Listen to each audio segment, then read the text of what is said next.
안 돼!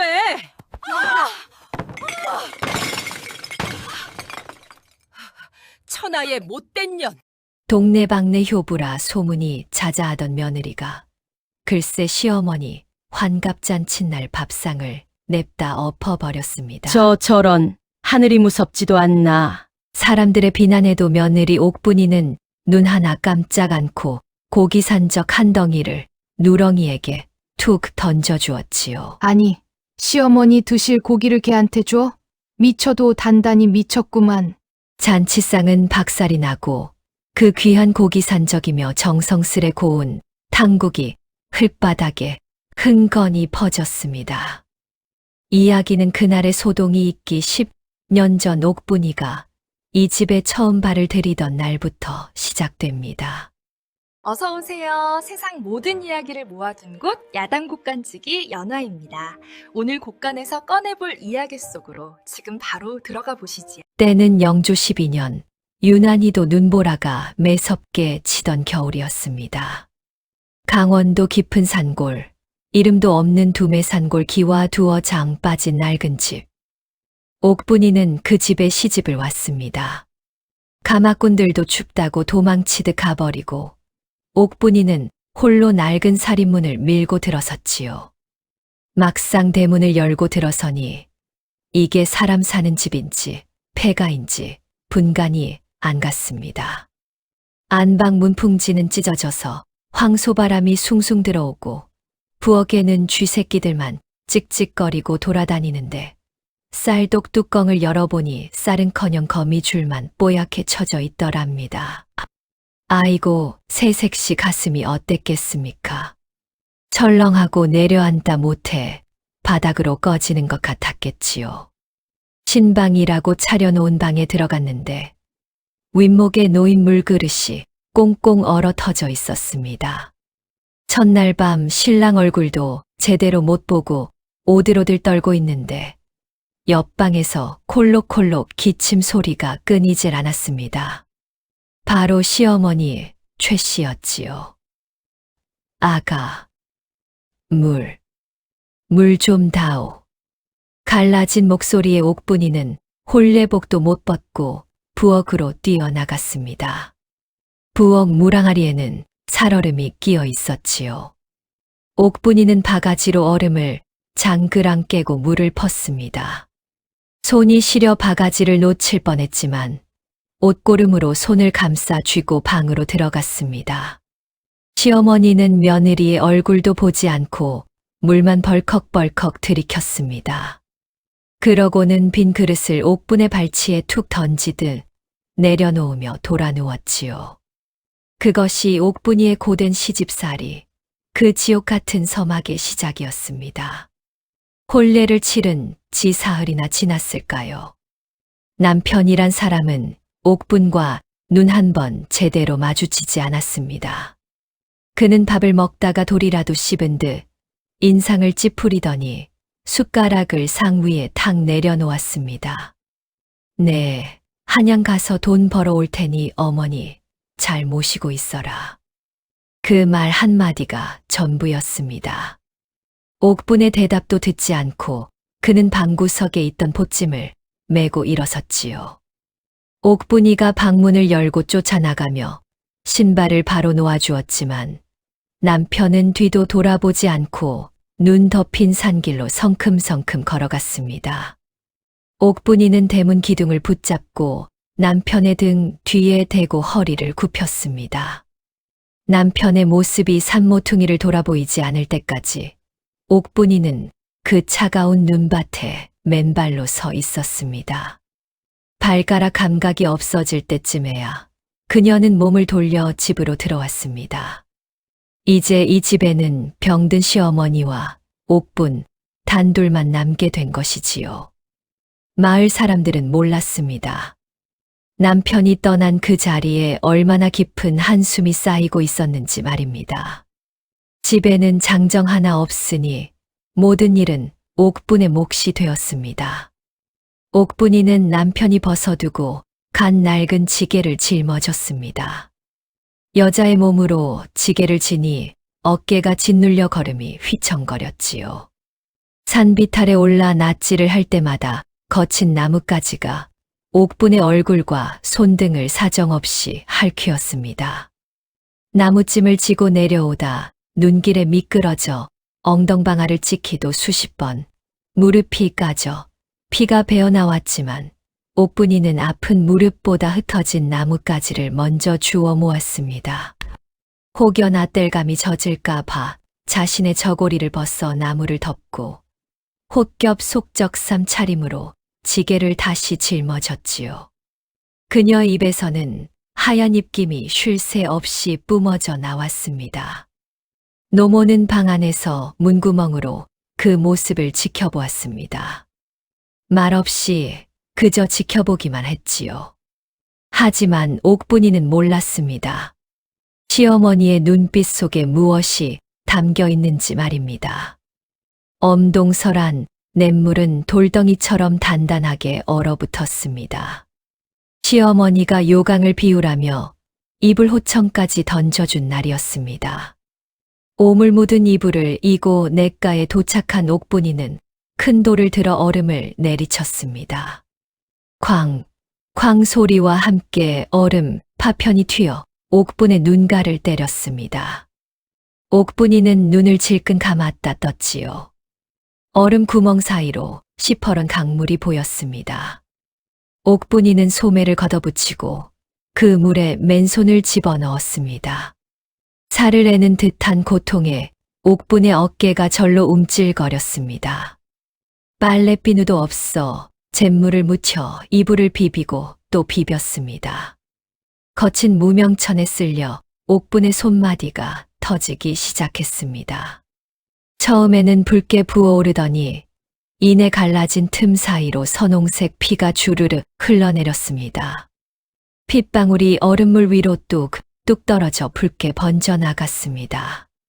하지만 옥분이는 멈추지 않았습니다. 손이 곱아서 펴지지 않자 입으로 호호 불어가며 억지로 손가락을 폈습니다.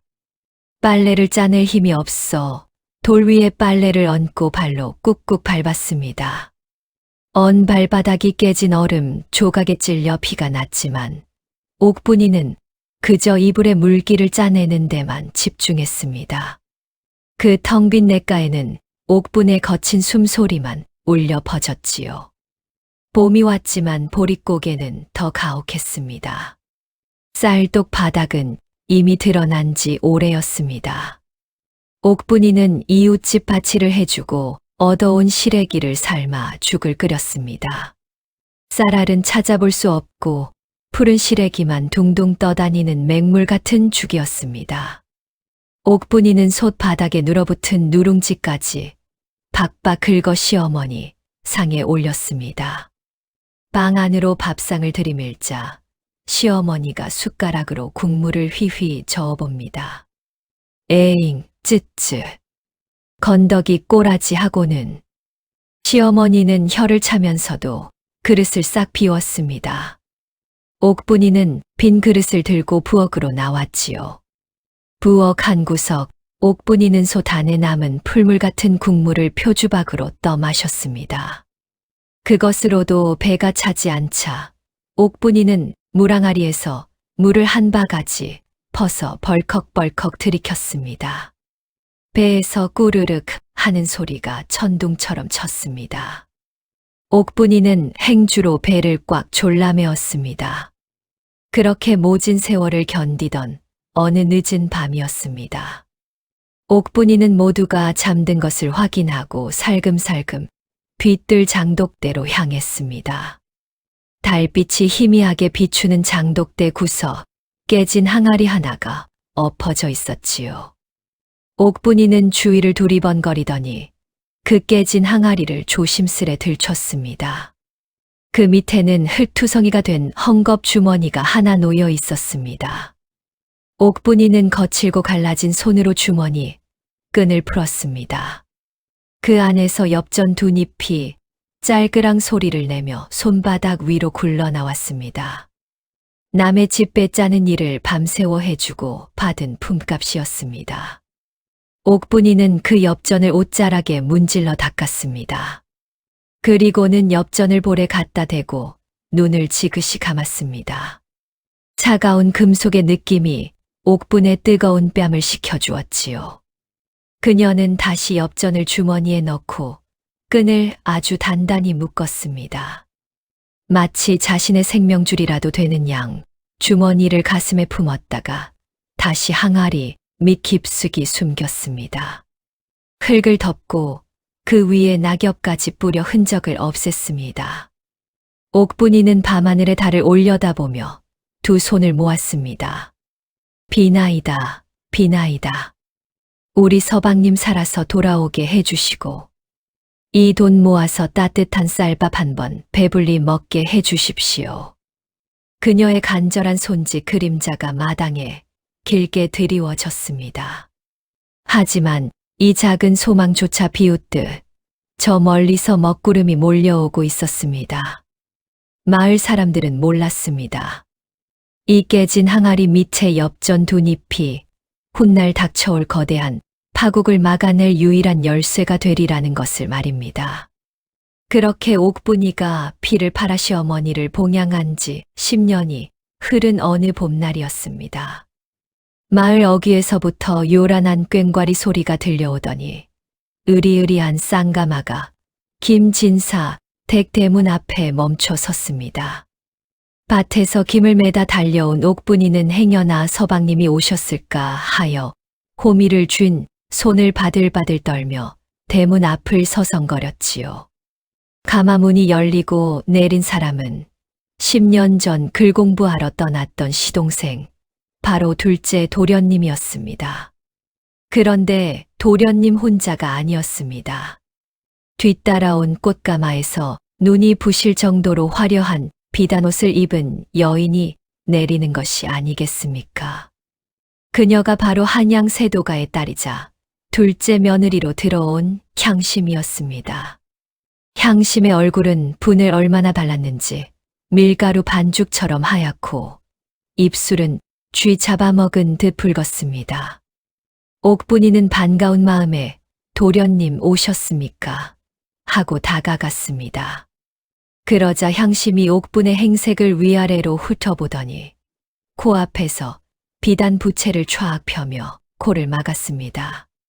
어머, 서방님. 이 집에는 걸음치는 종년이 대문까지 나와서 설친답니까? 냄새가 역해서 원. 그 말에 옥분이는 얼어붙은 듯 멈춰 섰습니다. 도련님이 민망한 듯 형수님입니다. 하고 소개했지만 향심은 인사는커녕 신고 있던 꽃신 끝으로 옥분의 흙투성이 집신을 툭툭 건드렸습니다. 아, 형님, 몰라 뵀네요. 꼴이 하도 흉해서 거지인 줄 알았습니다.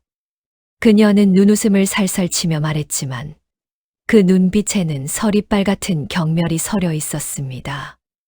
옥분이는 부끄러움에 흙 묻은 치맛자락을 뒤로 감추며 고개를 푹 숙일 수밖에 없었지요.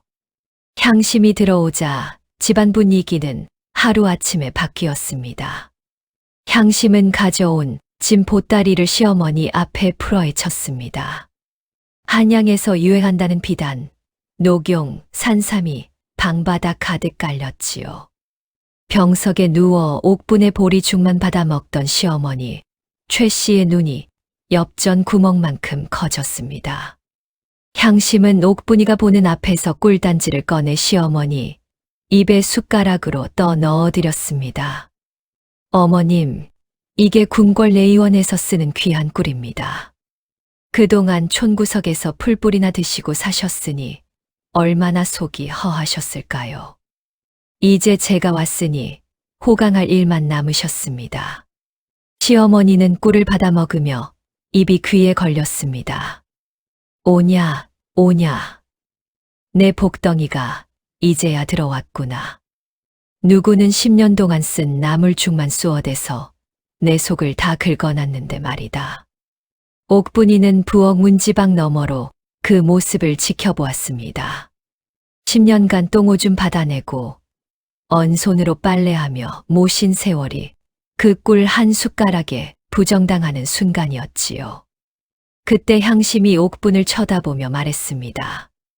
형님, 거기서 멀뚱히 서서 뭐 하세요? 여기 비단 옷감 먼지 타니까 얼른 나가서 저녁이나 지으세요. 쌀은 제가 가져온 흰 쌀로 지으시고요. 보리 섞지 마세요. 목구멍 까끌거려서 못 먹겠으니까. 시어머니도 거들었습니다. 그래, 못하냐. 아가 입맛 떨어지게 썩 물러가라. 냄새나는 옷 좀 갈아입고 들어오든지. 옥분이는 눈시울이 뜨거워지는 것을 꾹 참고 도망치듯 부엌으로 나와 아궁이 앞에 주저앉았습니다. 타오르는 장작불이 옥분의 젖은 눈을 따갑게 찔러댔습니다. 그날부터 옥분이는 며느리가 아니라 이 집안의 부엌 대기가 되었습니다. 향심은 손가락 하나 까딱하지 않고 안방에 앉아 명령만 내렸지요. 형님, 숭늉이 너무 뜨거워요. 식혀 오세요. 형님, 이불 호청이 왜 이리 뻣뻣해요? 다시 다듬이질 좀 하세요.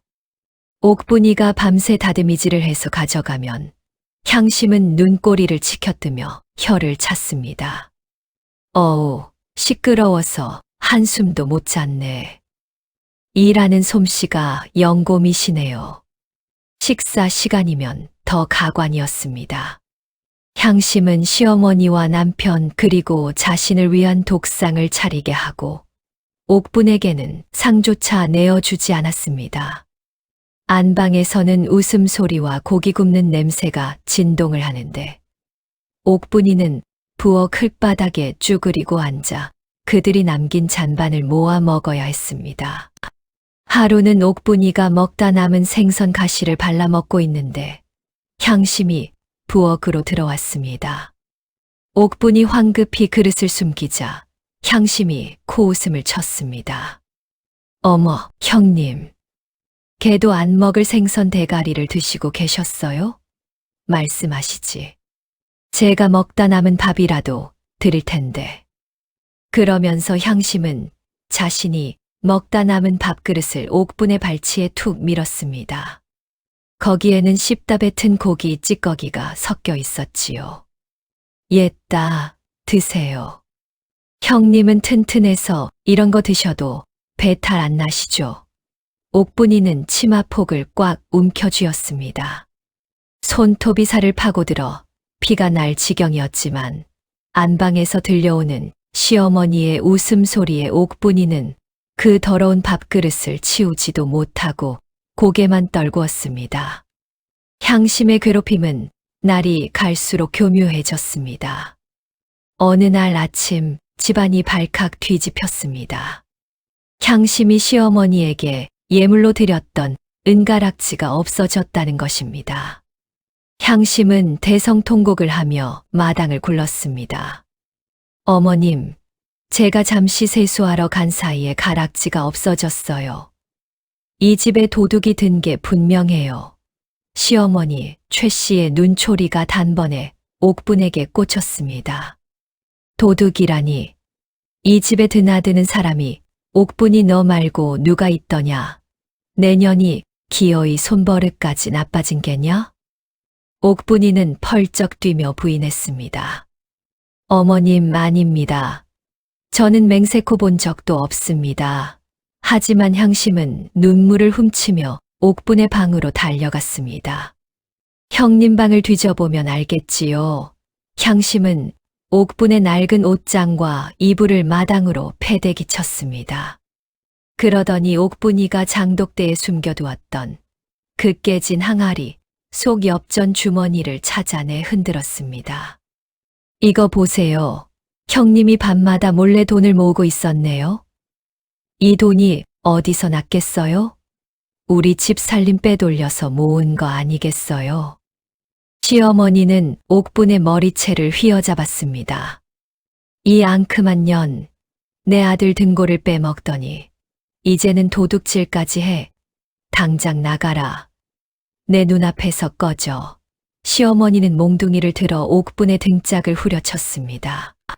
퍽퍽 소리가 날 때마다 옥분의 입에서는 신음이 터져 나왔습니다. 옥분이는 몽둥이 찜질을 당하면서도 그 엽전 주머니만은 뺏기지 않으려 가슴에 품고 웅크렸습니다. 어머님, 이건 제 품삯입니다. 서방님 오시면 드리려고 모은 제 피 같은 돈입니다. 그 모습을 지켜보던 향심은 소매로 입을 가리고 싸늘하게 웃고 있었습니다. 사실 은가락지는 향심의 저고리 소매 안에 들어 있었던 것이지요. 억울하게 매를 맞고 쫓겨날 뻔한 옥분이는 헛간으로 밀려나 거적대기 위해서 끙끙 앓았습니다. 온몸에 멍이 들어 돌아눕지도 못하는 밤이었습니다. 목이 말라 물을 마시러 나온 옥분이는 뒤뜰 우물가에서 소곤거리는 소리를 들었습니다. 바로 향심이었습니다. 향심은 웬 낯선 사내에게 무언가를 건네고 있었습니다. 이번에 가져온 약재는 확실한 건가? 냄새도 안 나고 맛도 없어야 해. 노인네가 눈치채지 못하게 조금씩 아주 천천히 말려 죽여야 한다고. 사내가 낄낄거리며 대답했습니다. 걱정 마십시오, 마님. 이 가루는 의원도 모르는 비방입니다. 한 달만 드시면 기력이 쇠하여 쥐도 새도 모르게 가실 겁니다. 옥분이는 숨이 턱 막혔습니다. 향심이 건넨 돈주머니를 받아든 사내는 어둠 속으로 사라졌고 향심은 돌아서다가 헛간 쪽에 서 있는 옥분의 그림자를 발견했습니다. 향심의 눈이 뱀처럼 번뜩였습니다. 그녀는 옥분에게 성큼성큼 다가와 옥분의 멱살을 잡고 벽으로 밀어붙였습니다. 형님, 들었어. 향심의 목소리는 낮고 차가웠습니다. 옥분이가 공포에 질려 입을 떼지 못하자 향심은 옥분의 귀에 대고 속삭였습니다. 잘 들어. 형님이 입 뻥긋하는 순간 형님 서방이란 작자가 한양에서 어떻게 살고 있는지 다 까발려 줄 테니까. 그리고 이 늙은이 죽기 전에 쫓겨나고 싶지 않으면 죽은 듯이 살아. 알았어? 향심은 옥분의 멱살을 거칠게 놓고는 온매무새를 다듬으며 안채로 들어갔습니다. 옥분이는 다리에 힘이 풀려 그 자리에 주저앉았습니다. 시어머니가 드시던 그 달콤한 꿀단지, 향심이 날마다 달여올리던 탕약. 그것들이 모두 시어머니의 목숨을 갉아먹는 독이었다니. 옥분이는 덜덜 떨리는 손으로 입을 틀어막았습니다. 소리내어 울 수도 없었습니다. 이제 이 집안의 목숨줄은 악마 같은 향심의 소나귀에, 그리고 그 사실을 알아버린 옥분에 떨리는 입술에 달려 있었으니까요. 그날 밤 헛간에서 끔찍한 거래를 목격한 후로 옥분이는 잠 한숨 제대로 잘 수 없었습니다. 눈을 감으면 시커먼 탕약을 마시고 웃는 시어머니의 얼굴과 뱀처럼 혀를 날름거리는 향심의 미소가 번갈아 떠올랐기 때문이지요. 향심이 가져온 귀한 보약을 먹기 시작한 지 한 달. 정정하던 시어머니 최 씨는 눈에 띄게 시들어갔습니다. 처음에는 아이고, 약 기운이 도나 보다. 몸이 나른하구나 하며 좋아하셨지만 이내 그 증세가 이상하게 변해갔습니다. 피부는 검버섯이 핀 것처럼 거무튀튀해지고 눈동자는 초점을 잃고 흐리멍덩해졌습니다. 밤이면 헛것을 보고 소리를 지르는가 하면 멀쩡하던 손발이 제멋대로 달달 떨렸습니다. 얘야, 내 방에 귀신이 있다. 저 구석에 시커먼 게 나를 보고 웃고 있어.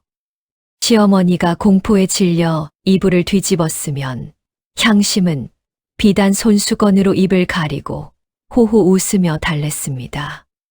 어머님도 참 기력이 쇠하셔서 헛것이 보이시나 봅니다. 자, 이 약 드시고 한숨 주무세요. 그래야 환갑잔치 때 고운 모습 보여주지요. 향심이 내미는 그 시커먼 탕약 그릇에서 올라오는 김은 마치 저승사자의 입김처럼 비릿했습니다. 옥분이는 문구멍으로 그 모습을 지켜보며 제 허벅지를 꼬집었습니다. 당장이라도 방문을 박차고 들어가 그거 드시면 안 됩니다. 하고 소리치고 싶었지만 그랬다간 쫓겨나는 건 둘째치고 행방불명된 남편까지 해코지하겠다는 향심의 협박이 옥분의 발목을 잡았습니다. 옥분이가 할 수 있는 것이라곤 아무도 없는 뒤뜰 장독대에 정화수를 떠놓고 비는 것뿐이었습니다. 천지신명님, 제발 우리 어머님 좀 살려주십시오. 저 마귀 같은 년에게서 지켜주십시오. 환갑잔치를 사흘 앞둔 날이었습니다. 죽음의 그림자를 느꼈는지 아니면 잠깐 정신이 돌아온 것인지 시어머니가 마을 이장과 대피라는 선비를 불렀습니다. 안방 병풍 뒤에 누운 시어머니의 숨소리는 마치 낡은 풀무질 소리처럼 쇳소리가 섞여 있었습니다. 네, 이제 갈 날이 얼마 안 남은 것 같소. 내 앞으로 된 논마지기와 이 기와집을 정리해야겠소. 문 밖에서 엿듣던 향심의 귀가 토끼처럼 쫑긋 섰습니다. 드디어 기다리던 순간이 온 것입니다. 하지만 이어진 시어머니의 말은 향심의 기대를 산산조각 냈습니다. 내 비록 맏며느리 옥분이를 구박했지만 그 아이가 10년간 나를 먹여 살린 공을 어찌 모르겠소. 논의 절반은 큰아들이 돌아오면 주도록 옥분이 앞으로 남겨두고 나머지는 둘째에게 주겠소. 아이고, 여러분. 죽을 때가 되면 사람이 변한다더니 그 모질던 최 씨 노인이 마지막 양심은 있었나 봅니다. 하지만 그 말이 화근이었습니다. 문 밖에서 이 말을 들은 향심의 얼굴이 순식간에 야차처럼 일그러졌습니다. 향심은 입술을 피가 나도록 깨물며 속으로 중얼거렸습니다. 이 늙은이가 노망이 났나? 내가 드린 공이 얼만데 그 거지 같은 년한테 절반을 주어 어림없지. 유언장을 쓰기도 전에 입을 막아버려야겠어. 향심은 쾅 하고 문을 열고 들어가는 대신 조용히 부엌으로 향했습니다. 그녀의 발걸음에는 살기가 뚝뚝 묻어났습니다. 옥분이는 부엌 아궁이 뒤에 숨어 있다가 향심의 그 서늘한 눈빛을 정면으로 마주쳤습니다. 향심은 옥분을 보고도 놀라지 않고 오히려 싸늘하게 비웃으며 지나갔습니다. 마치 너도 곧 저 노인네 따라가게 될 거야 라고 말하는 듯 했습니다. 드디어 환갑잔치 전날이 밝았습니다. 마당에서는 동네 장정들이 돼지를 잡느라 멱다는 소리가 요란했고 안악들은 전을 부치느라 기름 냄새가 진동했습니다. 옥분이는 사람들 틈에 끼지도 못하고 헛간 옆에서 팥을 삶았습니다. 시어머니가 옥분이가 쏘어준 팥죽 한 그릇은 먹고 싶다고 했기 때문이지요.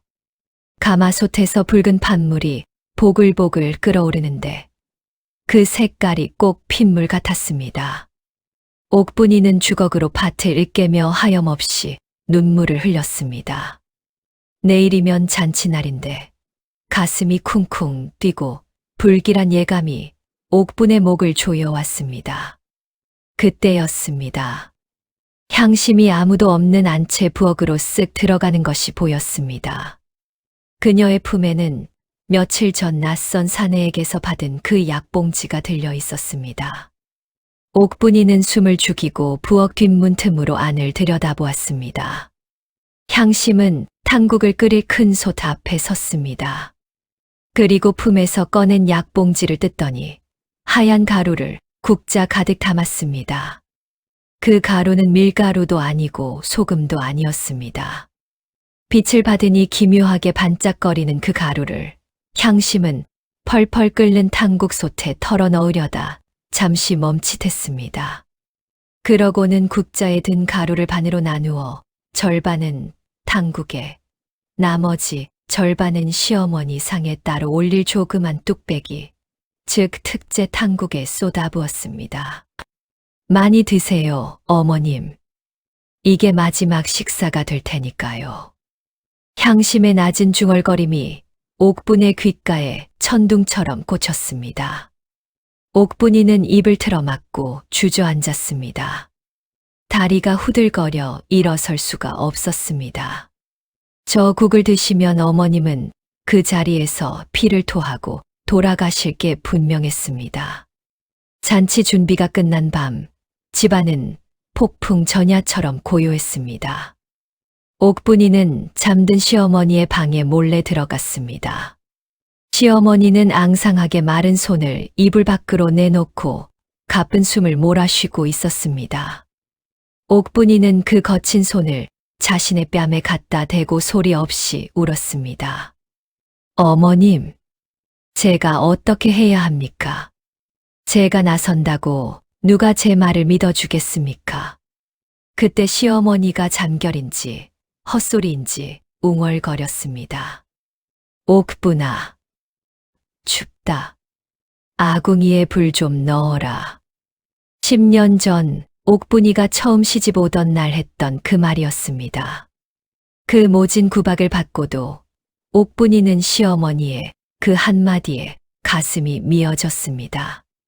비록 나를 종처럼 부렸지만 그래도 남편 낳아주신 어머니고 내가 10년을 모신 분이었습니다.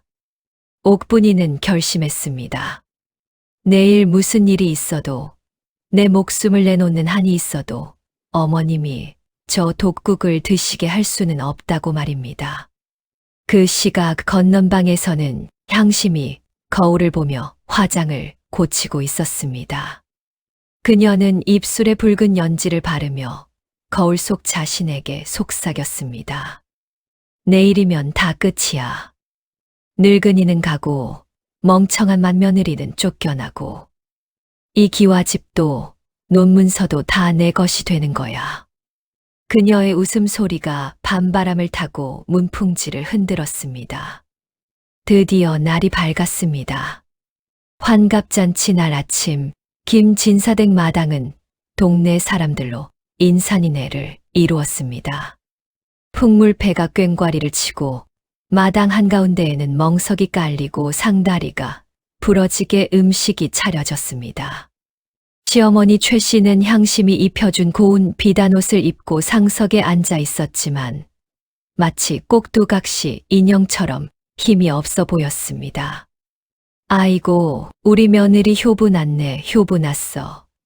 동네 사람들은 부지런히 음식을 나르는 향심을 보며 칭찬을 아끼지 않았습니다. 향심은 사람 좋은 미소를 지으며 부엌에서 김이 모락모락 나는 뚝배기 하나를 쟁반에 받쳐 들고 나왔습니다. 어젯밤 그녀가 하얀 가루를 쏟아부었던 바로 그 특제 탕국이었습니다. 어머님, 제가 밤새 고운 탕국입니다. 식기 전에 어서 드세요. 향심은 짐진 눈물까지 글썽이며 시어머니 앞에 밥상을 내려놓았습니다.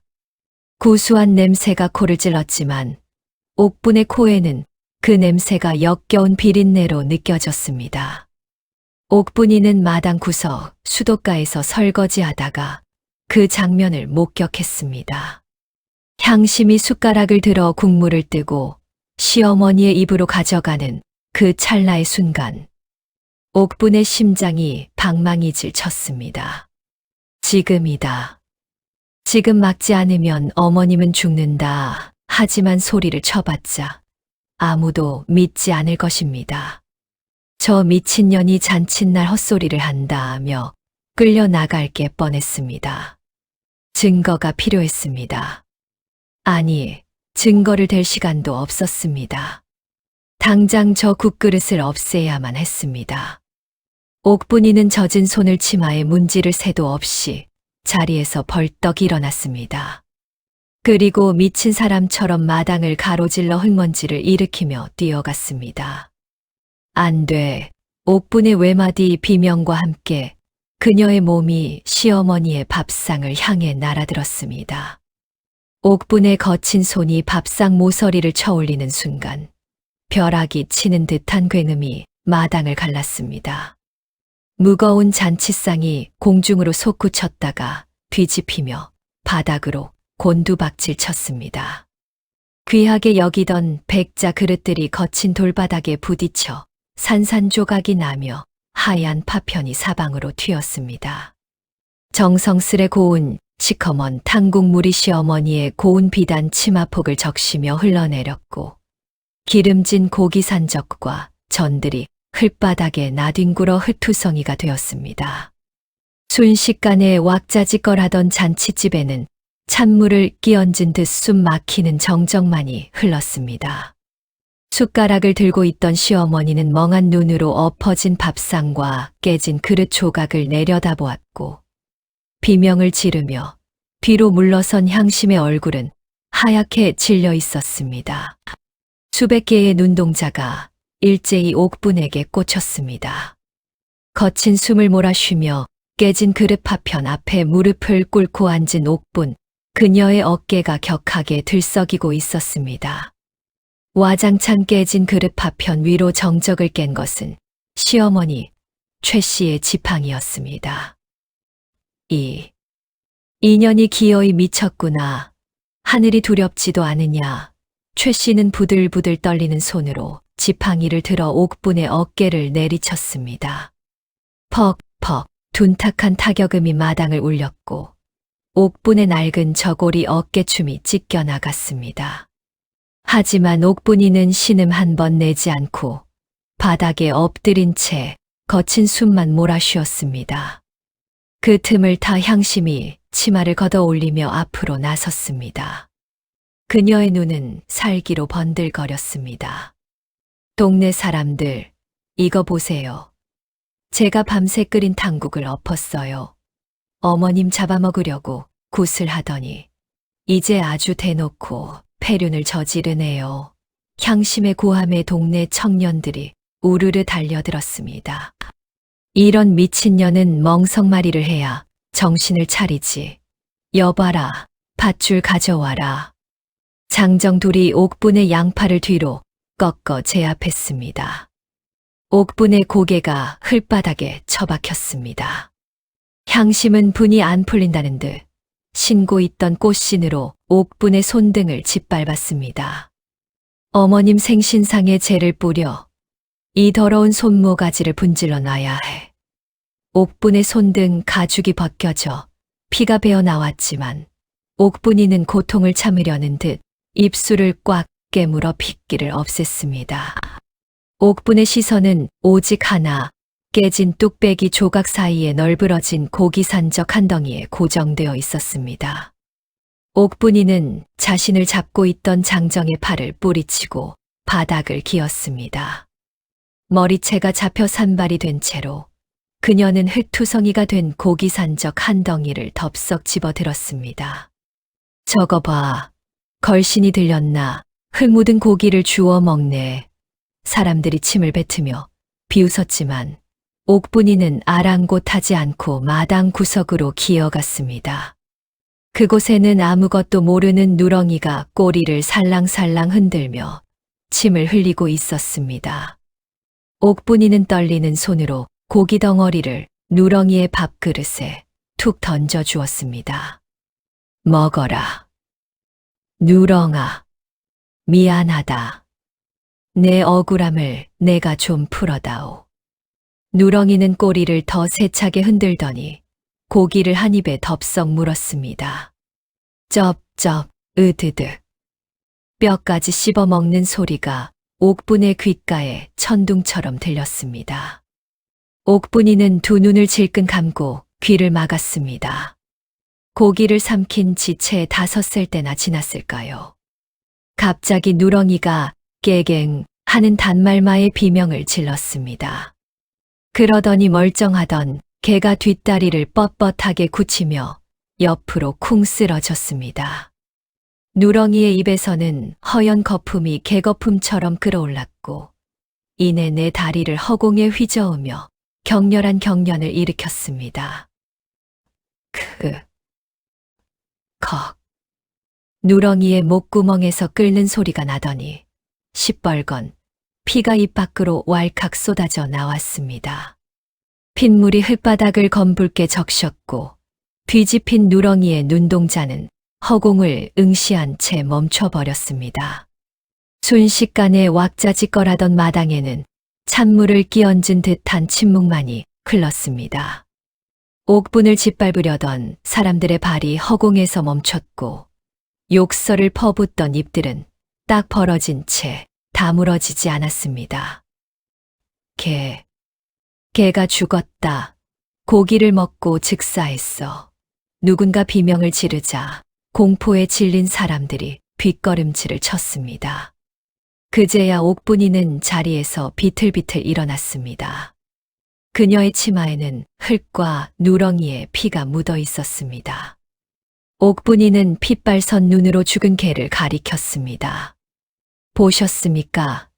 이 음식에 독이 들어 있습니다. 제가 밥상을 엎지 않았다면 저 피를 토하고 죽은 것은 누렁이가 아니라 바로 우리 어머님이셨을 겁니다. 옥분의 절규가 마당을 갈랐습니다. 시어머니 최 씨의 얼굴이 백지장처럼 하얗게 질렸습니다. 시선이 일제히 향심에게로 쏠렸습니다. 향심의 다리가 사시나무 떨듯 후들거렸습니다. 아니에요. 저 여자가 거짓말하는 거예요. 형님이 독을 탔어요. 나한테 뒤집어 씌우려고. 그때 마을 의원이 앞으로 나와 깨진 뚝배기 조각에 남은 국물을 은수저로 찍어 보았습니다. 은수저 색깔이 순식간에 까맣게 변했습니다. 비소다. 이건 쥐 잡을 때나 쓰는 맹독이야. 사람이 먹었으면 그 자리에서 창자가 녹아내렸을 걸세. 의원의 호통에 시어머니 최 씨가 비틀거리며 향심에게 다가갔습니다. 향심은 뒷걸음질 치다 치맛자락에 걸려 넘어졌습니다. 시어머니는 넘어진 향심의 멱살을 움켜쥐었습니다. 내 인연, 내가 밤새 끓였다던 그 탕국에 독을 탔느냐? 내 유산을 가로채려고 시애미를 죽이려 했어. 향심이 발버둥 치는 순간 그녀의 저고리 소매 안에서 하얀 종이 봉투 하나가 툭 하고 떨어졌습니다. 의원이 그 봉투를 주워 냄새를 맡더니 고개를 끄덕였습니다. 여기 남은 독가루가 있구만. 증거가 이렇게 명백한데 오리발을 내밀어 빼도 박도 못할 증거가 나오자 향심은 그 자리에 주저앉아 짐승 같은 괴성을 질렀습니다. 동네 장정들이 달려들어 향심을 포박했습니다. 거친 밧줄이 향심의 고운 비단옷을 파고들었고 그녀의 머리채는 산발이 되었습니다. 이거 놔. 내가 누군 줄 알아. 우리 아버지가 한양세도가야. 너희들 다 죽을 줄 알아. 향심이 악을 쓰며 발버둥 쳤지만 장정들은 그녀를 개 끌고 가듯 질질 끌고 나갔습니다. 풀바닥에 질질 끌려가는 향심의 꽃신 한 짝이 벗겨져 나뒹굴었습니다. 마당에 남은 것은 멍하니 서 있는 옥분과 망연자실한 시어머니뿐이었습니다. 시어머니 최 씨는 떨리는 걸음으로 옥분에게 다가갔습니다. 그러더니 옥분의 흙투성이 발 앞에 털썩 무릎을 꿇었습니다. 어머님, 왜 이러십니까? 옥분이가 놀라 시어머니를 일으키려 했지만 시어머니는 옥분의 거칠고 피 맺힌 손등에 자신의 얼굴을 묻었습니다. 아이고, 옥분아. 내 새끼야. 내가 눈이 멀었지. 천하의 효부를 몰라보고 그 독사 같은 년을 믿다니. 나를 죽여다오. 내가 죄인이다. 시어머니의 눈물이 옥분의 손등을 적셨습니다. 옥분이는 그동안 참아왔던 서름이 터져 나와 시어머니를 끌어안고 목 놓아 통곡했습니다. 언입니다, 어머님. 살아주셔서 고맙습니다. 그거면 되었습니다. 두 여인의 통곡 소리가 잔치집 마당을 가득 채웠고 이를 지켜보던 동네 사람들도 옷소매로 눈물을 훔쳤습니다. 그로부터 몇 해가 흘렀습니다. 김진사댁 기와지붕 위로는 매일같이 하얀 밥 짓는 연기가 평화롭게 피어올랐습니다. 옥분이는 더 이상 부엌대기가 아니었습니다. 한양에서 장사로 큰 돈을 벌어 금이 환양한 서방님의 사랑을 듬뿍 받는 안방마님이 되었지요. 시어머니 최 씨는 옥분이의 손을 잡고 내 딸아, 내 딸아 하며 며느리 발 씻겨주는 낙으로 여생을 보냈다고 합니다. 반면 시어머니를 독살하려 했던 둘째 며느리 향심은 어찌 되었을까요? 관아로 끌려가 곤장백대를 맞고 옥살이를 하다가 친정에서도 가문의 수치라며 내쳐지고 말았습니다. 갈 곳 없는 신세가 된 향심은 거적대기를 뒤집어 쓰고 장터를 떠도는 거지가 되었습니다. 어느 추운 겨울날 옥분이가 가마를 타고 장터를 지나가는데 다리를 저는 흉측한 몰골의 거지가 옥분의 가마 앞을 막더랍니다. 마님, 밥 한 술만 적선해 주십시오. 옥분이가 가마 문을 열고 얼굴을 내밀자 그 거지는 소스라치게 놀라며 뒷걸음질을 쳤습니다.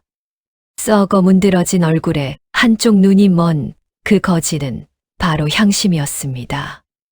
그녀는 자신의 비참한 꼴을 보이기 싫어 황급히 도망치다가 그만 미끄러운 벼랑 끝에서 발을 헛디디고 말았습니다.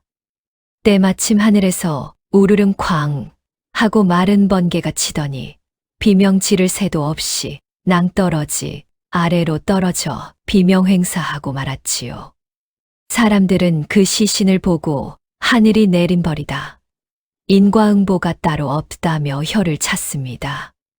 김진사댁 뒤뜰 양지 바른 곳에는 작은 무덤이 하나 생겼습니다. 바로 주인 대신 독을 먹고 죽은 의로운 개 누렁이의 무덤이었지요. 옥분이는 매일 아침 그 앞에 갓 지은 하얀 쌀밥과 고기를 놓아주며 누렁이의 머리를 쓰다듬듯 비석을 어루만졌습니다. 비석에는 이구총 의로운 개의 무덤이라는 글자가 선명하게 새겨져 있었다고 합니다. 자, 여러분. 오늘 밥상을 엎어 시어머니를 살린 며느리 옥분의 이야기 어떻게 들으셨습니까?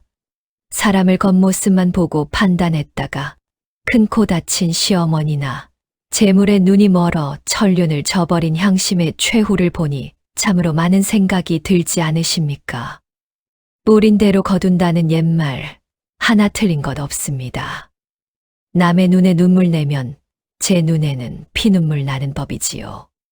비록 지금 당장은 옥분이처럼 억울하고 힘든 일이 있더라도 참고 견디며 착하게 살면 언젠가는 반드시 복이 찾아온다는 이치.